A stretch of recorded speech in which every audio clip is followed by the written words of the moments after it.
प्रिय विद्यार्थियों, मैं डॉक्टर एसएद Rajpurohit, associate professor political science department, Mangilal Bagri government college Nokha से आज बीए पार्ट थर्ड के लिए सेकंड क्वेश्चन पेपर में इंटरनेशनल रिलेशंस में अमेरिका की मध्य पूर्व या पश्चिमी एशिया के प्रति विदेश नीति का परीक्षण करेंगे। विद्यार्थियों, प्राकृतिक रूप से संपन्न असाधारण अंतर्राष्ट्रीय राजनीति में महत्ता वाले पश्चिमी एशिया का अंतर्राष्ट्रीय राजनीति में विशेष महत्व रहा है। पश्चिमी एशिया की विशेष भौगोलिक स्थिति, प्राकृतिक खनिजों व तेल के भंडारों से युक्त पश्चिमी एशिया भूमध्य सागर का संगम स्थल है। यहाँ पर विश्व के 3 धर्मों यहूदी धर्म, ईसाई धर्म तथा इस्लाम धर्म का उदय हुआ है। पश्चिमी एशिया के जलमार्ग दक्षिणी व पूर्वी एशिया, ऑस्ट्रेलिया, अमेरिका तथा अफ्रीका को जोड़ते हैं।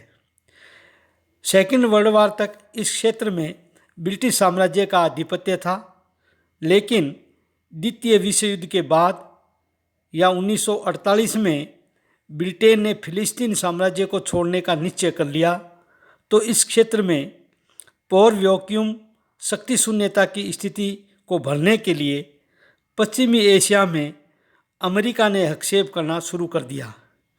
विश्व राजनीति में साम्यवाद को रोकना, आर्थिक तत्व, सामरिक महत्व के जलमार्गों पर आधिपत्य स्थापित करने की आकांक्षा इस क्षेत्र में अमेरिका हस्तक्षेप के मुख्य कारण है।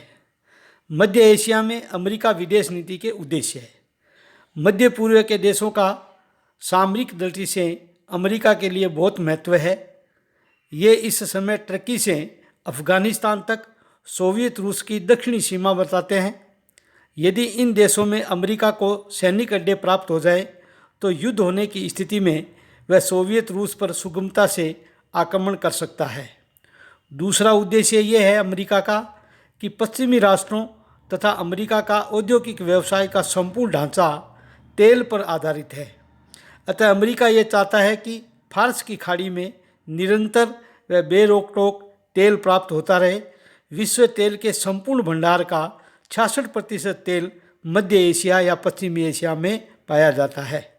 इस क्षेत्र में सामरिक महत्व के जलमार्गों को खुला रखना ताकि अंतर्राष्ट्रीय व्यापार में किसी प्रकार की बाधा नहीं आए, ये अमेरिका की विदेश नीति के मुख्य उद्देश्य है। अब हम पश्चिमी एशिया में अमेरिका की विदेश नीति के साधनों के बारे में चर्चा करेंगे। विद्यार्थियों, अमेरिका की विदेश नीति का प्रमुख साधन साम्यवाद के प्रसार को रोकने के लिए आर्थिक सहायता की राजनीति या डॉलर साम्राज्यवाद कहा जाता है। द्वितीय विश्व युद्ध के समय ईरान को $2,60,00,000 की सहायता प्रदान की। ईरान में तेल शोधन कारखानों के शेयर के हिस्से भी अमेरिका ने खरीदे। दूसरा, अमेरिका की विदेश नीति का मुख्य उद्देश्य था ट्रूमैन सिद्धांत या अवरोध एवं राजनीतिक सिद्धांत। मध्य पूर्वी क्षेत्र में यूनान, टर्की, ईरान आदि देशों को साम्यवादी बनने से रोकने के लिए ट्रूमैन ने उन्हें आर्थिक सहायता देने की नीति अपनाई। इस नीति को ट्रूमैन सिद्धांत कहा जाता है। 1947 में राष्ट्रपति ट्रूमैन ने अमेरिकी कांग्रेस से ये अपील की थी कि साम्यवाद का प्रसार रोकने के लिए यूनान और टर्की के लिए आर्थिक सहायता स्वीकार की जाए। ट्रूमैन सिद्धांत के अंतर्गत प्राप्त विपुल आर्थिक सहायता के बल पर 1950 के अंत में यूनान टर्की ने साम्यवादी दबाव से सफलतापूर्वक मुक्ति प्राप्त कर ली और $25 करोड़ की आर्थिक सहायता टर्की को और 15 करोड़ यूनान को आर्थिक सहायता दी गई। ट्रूमैन सिद्धांत ने अमेरिकी विदेश नीति के इतिहास में एक असाधारण कीर्तिमान स्थापित किया। इस नीति ने घोषणा की कि जहाँ कहीं भी शांति भंग करने वाला प्रत्यक्ष परोक्ष आक्रामक कार्य होगा, उसे अमेरिका की सुरक्षा के लिए खतरा माना जाएगा। अमेरिका उसे रोकने का प्रयास करेगा। ट्रूमैन सिद्धांत के फलस्वरूप अमेरिकी विदेश नीति का कार्यक्षेत्र विश्वव्यापी हो गया। ट्रूमैन सिद्धांत का प्रभाव। ट्रूमैन सिद्धांत अमेरिका की विदेश नीति में एक क्रांतिकारी कदम था। ट्रूमैन सिद्धांत का अंतर्राष्ट्रीय राजनीति पर निम्नलिखित प्रभाव पड़े। यह सिद्धांत साम्यवाद के अवरोध की नीति के विकास का प्रथम व सर्वाधिक महत्वपूर्ण चरण था। यद्यपि ट्रूमैन ने सोवियत संघ का कहीं उल्लेख नहीं किया था, तथापि सर्वाधिकारवाद और स्वतंत्रता का अपहरण करने वाले राज्य से किस देश का अभिप्राय था, ये सारा विश्व भली भांति जानता है। ट्रूमैन सिद्धांत मुनरो सिद्धांत का वृहद विश्वव्यापी रूप था। मुनरो सिद्धांत का कार्यक्षेत्र पश्चिमी गोलार्ध था, लेकिन ट्रूमैन सिद्धांत ने पश्चिम के साथ पूर्वी गोलार्ध को भी अमेरिका का कार्यक्षेत्र बना लिया था। यह इस बात की स्पष्ट स्वीकृति थी कि विश्व दो विरोधी गुटों में बंट गया है। यह इस बात का प्रतीक था कि अमेरिका ने सोवियत संघ के साथ मैत्री बढ़ाने की रूजवेल्ट की नीति को अंतिम रूप से त्याग दिया था।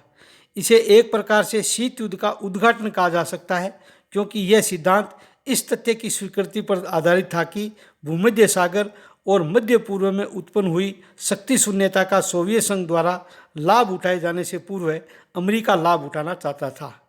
यह सोवियत संघ को एक खुली चुनौती थी कि उसको अपने प्रभाव का विस्तार करने की महत्वाकांक्षाओं को सहन नहीं किया जाएगा। दूसरा, अमेरिका की विदेश नीति का जो लक्ष्य था वो था सैनिक संधियों की नीति। अमेरिका की सदैव ही अरब राष्ट्रों को रूस के विरुद्ध एक सुरक्षा संगठन में बांधने की नीति रही थी। 1955 में बगदाद पैक्ट के द्वारा England, Iraq, Turkey, Iran, Pakistan को अपने पक्ष में कर लिया। इसके साथ ही आइजनहावर सिद्धांत 1957 में जारी किया गया। जब इंग्लैंड फ्रांस ने स्वेजनेर से अपनी सेना हटाई तो यहाँ शक्ति शून्यता पैदा हो गई। अतः इस शक्ति शून्यता को भरने के लिए आइजनहावर सिद्धांत का गठन किया गया, जिसमें यह कहा गया कि अमेरिका मध्य पूर्व के राष्ट्रों की स्वतंत्रता व अखंडता को बनाए रखना अपने राष्ट्रीय हितों व विश्व शांति के लिए आवश्यक मानता है। इजराइल अमेरिका संबंध। पश्चिमी एशिया में अमेरिका की नीति सदैव इजराइल समर्थक रही है।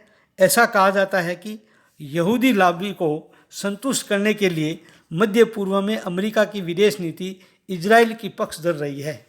अरब इजराइल संघर्षों के समय यूएसए का दृष्टिकोण इजराइल समर्थक रहा है, जिसके कतिपय उदाहरण निम्नलिखित है। जब अरब राष्ट्रों ने इजराइल पर दबाव डाला तथा इजराइल के माल का बहिष्कार किया तो अमेरिका ने इजराइल को भरपूर आर्थिक सहायता प्रदान की। अमेरिका ने यूएनओ में इजराइल के विरुद्ध प्रस्ताव में इजराइल का पक्ष लिया। विशेषकर यूएनओ के प्रस्ताव संख्या 242 का समर्थन किया, जिसमें इजराइल को अरब राष्ट्रों के अधिकृत किए गए क्षेत्रों को खाली करने के संबंध में था। खाड़ी समस्या और अमेरिका। 1990 को इराक ने कुवैत को अपने कब्जे में करके उसे अपना 19वां राज्य बना लिया था। यूएनओ की आड़ में विभिन्न प्रस्ताव पारित करवाकर बहुराष्ट्रीय सेनाओं का नेतृत्व कर 1991 में प्रेक्षपात्रों के माध्यम से हमले शुरू कर दिए। खाड़ी क्षेत्र में हाल ही में यूएनओ के सामरिक निरीक्षण दस्ते को इराक द्वारा सैनिक जानकारी नहीं देने पर यूएसए व यूनाइटेड किंगडम ने सैनिक हमले की घोषणा भी कर दी है। इसी प्रकार राष्ट्रपति ट्रंप ने भी विदेश नीति मध्य पूर्व के प्रति रही है। उसमें ईरान पर नए प्रतिबंध लगाना। फरवरी 2017 में अमेरिका और ईरान में फिर से तनाव बढ़ गया है। ट्रंप प्रशासन ने ईरान पर नए प्रतिबंध लगा दिए हैं, क्योंकि ईरान ने एक प्रेक्षपात्र परीक्षण किया था। ईरान का कहना है कि इस परीक्षण से उसने किसी भी संधि का उल्लंघन नहीं किया है। उसने जो प्रेक्षपात्र छोड़ा है वह परमाणु प्रेक्षपात्र नहीं है, बल्कि यह एक सामान्य प्रेक्षपात्र है। फिर भी अमेरिका ईरान पर अपना नियंत्रण स्थापित करना चाहता है। सीरिया के मुद्दे पर अमेरिका के द्वारा 59 मिसाइलों गिराना। 7 अप्रैल 2017 को सीरिया द्वारा अपने नागरिकों पर किए गए केमिकल हमले के 3 दिन बाद अमेरिका ने सायरन एयरबेस पर 59 टाक हॉक क्रूज मिसाइलें दागी। डोनाल्ड ट्रंप ने राष्ट्रपति बनने के बाद अमेरिका का किसी देश पर यह पहला हमला है। अमेरिका की बशर अल असद सरकार के खिलाफ पिछले 7 वर्षों में यह पहली सीधी कार्रवाई है। सीरिया में अमेरिका को 3 प्राथमिकताएं हैं। राष्ट्रपति बशर अल असद को हटाना, आतंकी संगठन IS को ख़त्म करना और ईरान का प्रभाव ख़त्म कर सीरिया में राजनीतिक स्थिरता कायम करना।